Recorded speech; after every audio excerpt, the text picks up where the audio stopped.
Vamos a continuar haciendo formas básicas utilizando los siguientes grupos de herramientas. Vamos a utilizar este grupo, presionamos 2 segundos y hacemos clic en esta flecha de separar, la vamos a colocar por acá. También vamos a hacer clic en esta cajita que está por acá y también la vamos a desencajar para tener estos dos grupos de herramientas de dibujo. Entonces tenemos por un lado la herramienta línea con la cual podemos hacer líneas, así que si hacemos clic podemos colocarle la longitud y un ángulo, por ejemplo 200 píxeles en 45 grados, enter, y queda la línea de esta manera. También tenemos la posibilidad de utilizar una herramienta que se llama arco. Si hacemos doble clic en la herramienta arco podemos previsualizar cómo va a quedar y escoger el tipo de arco si queremos manejar esta esquina o esta esquina, adicionalmente si queremos que sea abierto o cerrado. También podemos cambiar la inclinación. Algo curioso es que si hacemos clic en cualquier parte también obtenemos ese cuadro de diálogo con una pequeña diferencia, y es que no previsualizamos cómo va a quedar el arco. Por eso pues me gusta en lo personal más utilizar esta opción. Entonces pues miramos cómo va a quedar, le decimos por ejemplo en este caso que quede abierto y le damos una inclinación, y ya cuando se vaya a dibujar pues arrastramos y queda de esta manera. También si hacemos clic le damos la configuración, luego le decimos OK, entonces también lo dibuja sin necesidad de arrastrar, sino le damos las indicaciones y él lo dibuja. Lo siguiente que tenemos es una herramienta que se llama espiral, que es esta de acá. Los espirales se pueden construir de dos maneras. Vamos a hacer clic. Una es hacia este lado, ¿verdad? Como con este estilo, hacia un lado o hacia el otro.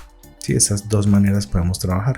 Entonces si yo utilizo esta manera, ¿no? Como hacia la izquierda, podemos darle una cantidad de segmentos y también un decaimiento.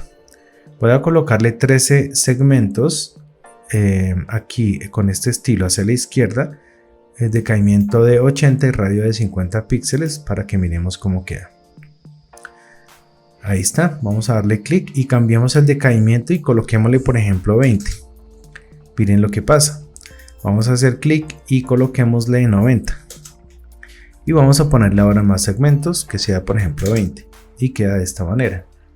Entonces de esa forma podemos construir los diferentes tipos de espirales utilizando esa herramienta, como les digo, bien sea hacia un lado o hacia el otro, ¿no? Entonces acá podemos decirle aquí OK, y aquí quedaría pues como enroscándose hacia el lado contrario, ¿no? Aquí podemos verlo. Listo, esa es la herramienta espiral. Tenemos una herramienta que se llama herramienta cuadrícula rectangular. La herramienta cuadrícula rectangular sirve para hacer divisiones. Vamos a hacer clic y él dice acá divisores horizontales y divisores verticales. Me parece importante prestarle atención a ese pequeño detalle que él habla de divisores, es decir, que no está hablando de filas y columnas, sino de divisores.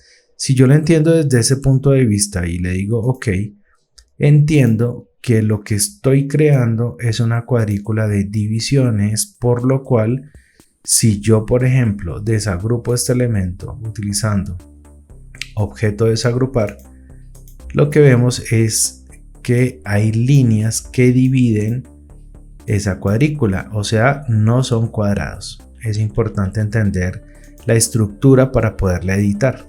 Bien, más adelante les voy a enseñar otras técnicas para crear cuadrículas, pero esta es la que crea específicamente esta herramienta de cuadrícula. Si le damos doble clic o si hacemos clic en cualquier parte, pues podemos ver que tiene un número de divisores horizontales que se pueden sesgar además, ¿no? Le puedo dar por ejemplo un sesgado de 133.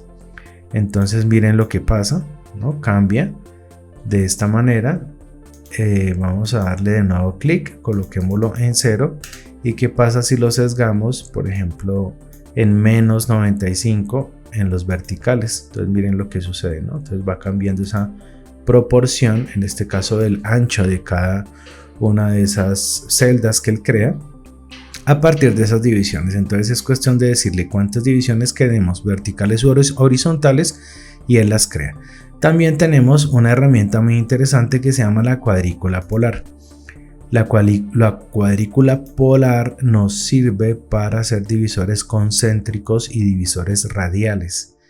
De la misma manera, podemos decirle que tenga una cantidad de divisores concéntricos. Vamos a hacer un experimento. ¿Qué pasa si le colocamos divisores radiales en 0 y divisores concéntricos coloquémoslo en 6? Vamos a ver qué nos crea. Hacemos aquí clic y fíjense, esto me parece muy interesante porque, por ejemplo, en mi caso, que yo diseño muchos logotipos, he requerido en algunas ocasiones formas como estas para hacer rejillas a partir de las cuales yo puedo crear un símbolo o cosas así. Imagínense si tuvieran que crear esta estructura a partir de símbolos y tuvieran que calcular el espacio entre cada uno, sería bastante tedioso.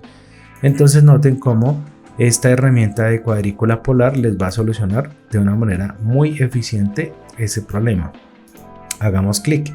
¿Y qué pasa si le colocamos, por ejemplo, 2 divisores radiales? Pasa esto. También muy interesante porque miren la forma que nos crea, ¿no? Esto más adelante podría dividirse o utilizar algunas operaciones entre trazados para crear formas utilizando esta estructura, y así pues podríamos ver las diferentes formas y opciones que nos da utilizando estos divisores radiales, ¿no? De esta manera. Bien, ok, aquí se me salió las herramientas, vamos a encajarlas. Entonces para eso sirve esa herramienta.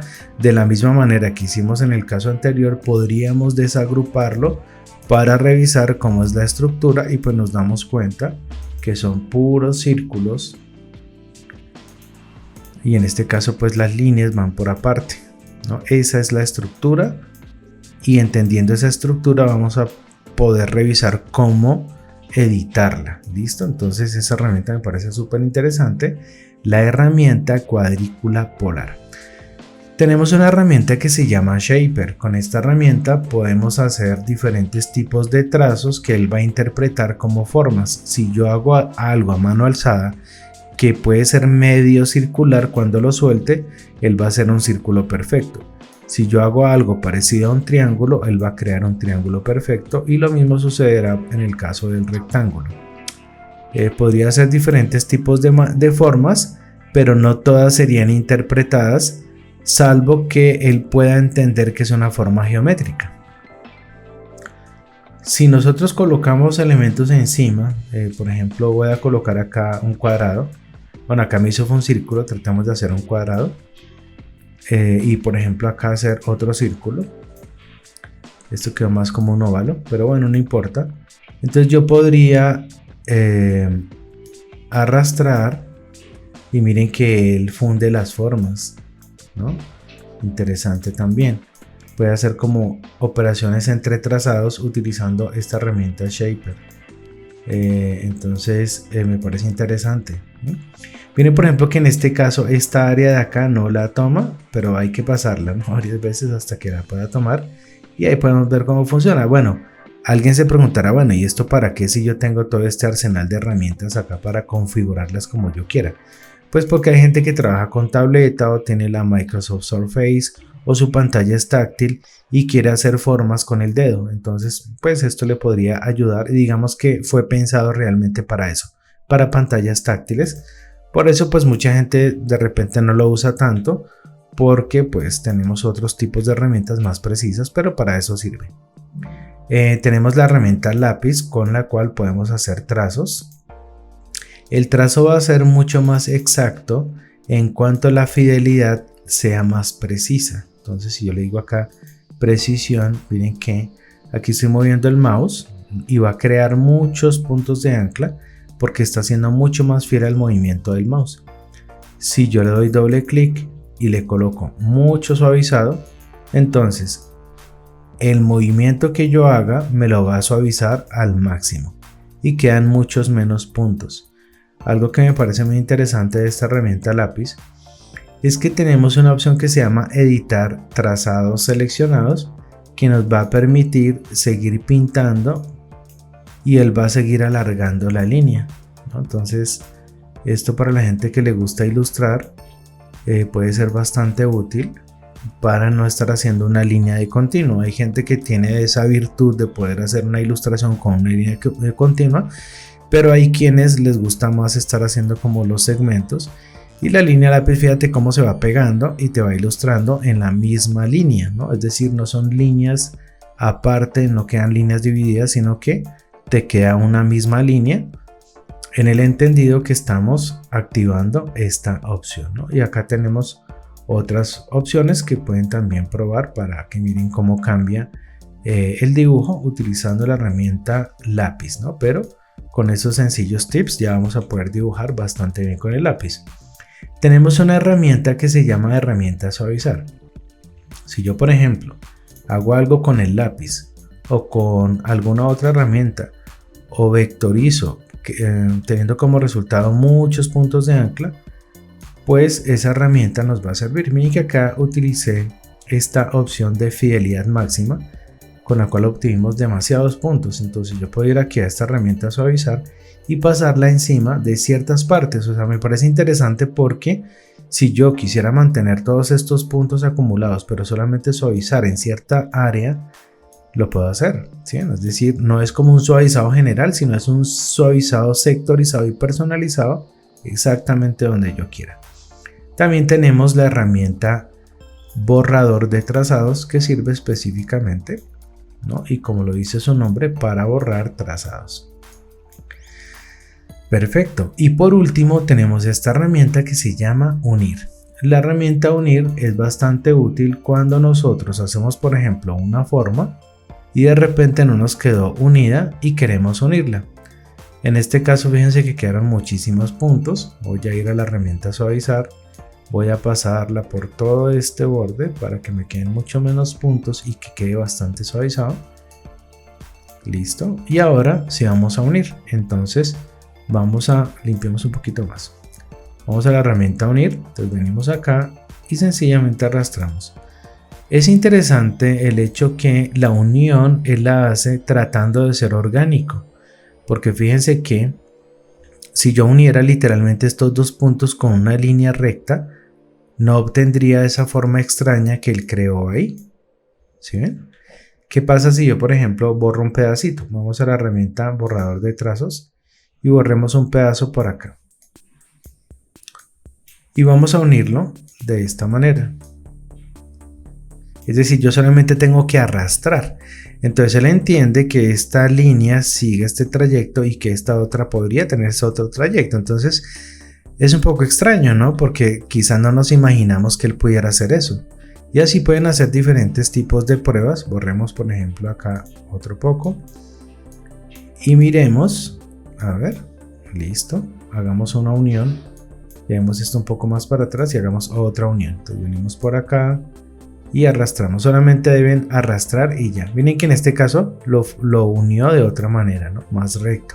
Y así pueden hacer muchos tipos de pruebas, entendiendo que esta opción de unir va a tratar de unirlo de la forma más orgánica posible.